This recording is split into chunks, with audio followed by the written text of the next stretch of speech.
that'll change your life forever. And if you just start doing this or telling yourself this, and everything is going to change. And it's a growing genre for people to suggest ways out, programs to quickly shift our lives and to get us on a path of happiness and fulfillment, because this generation is suffering from loneliness, depression at rates that are not only alarming but unprecedented.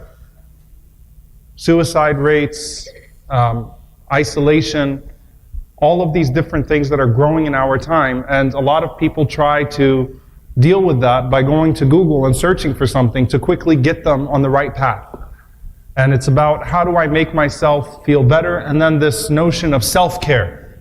And sometimes self-care means, it's really just a nice way of saying that I've given too much of myself to everybody else, now I'm just going to do me. And so it's going to be a radical shift of perspective. And the way that I live my life now, I've cared too much about everybody else and no one else has reciprocated. I gave too much to life and life did not give back to me. I gave too much to my friends, but they never gave back to me that way.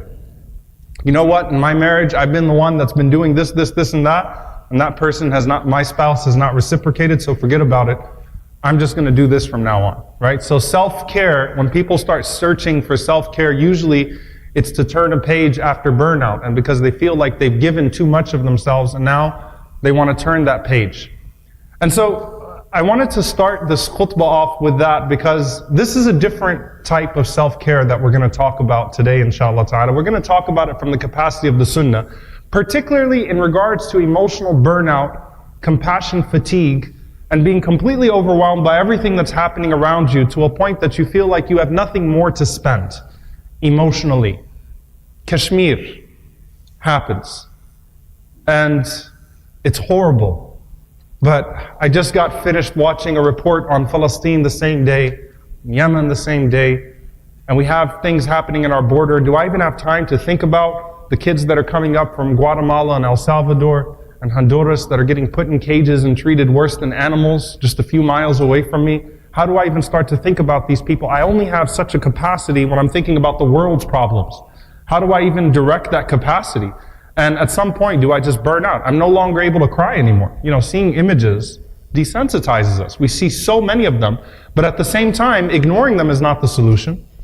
Saying I'm not going to look at them anymore because they depress me. I'm going to stop reading the news because it depresses me.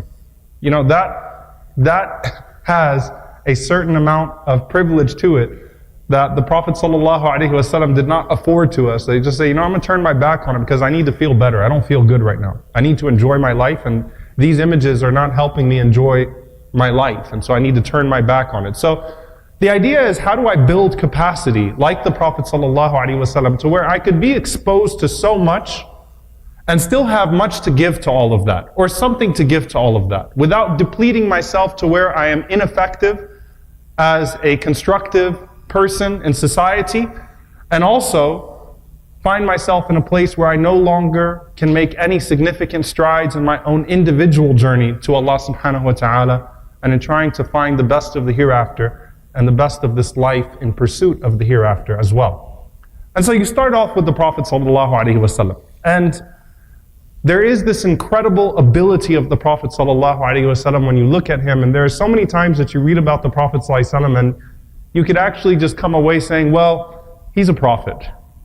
He was a prophet. That he's the prophet. The only answer is that, you know what, I can't do all that. I can't serve the ummah day and night and then come home and still repair my shoes. وَأَكُنْ فِي خِدْمَةِ أَهْلِي. The way the Prophet ﷺ was described, in the khidmah of in the service of his household when he came home. Can't do all that. I can't be Superman outside the house and be Superman inside the house.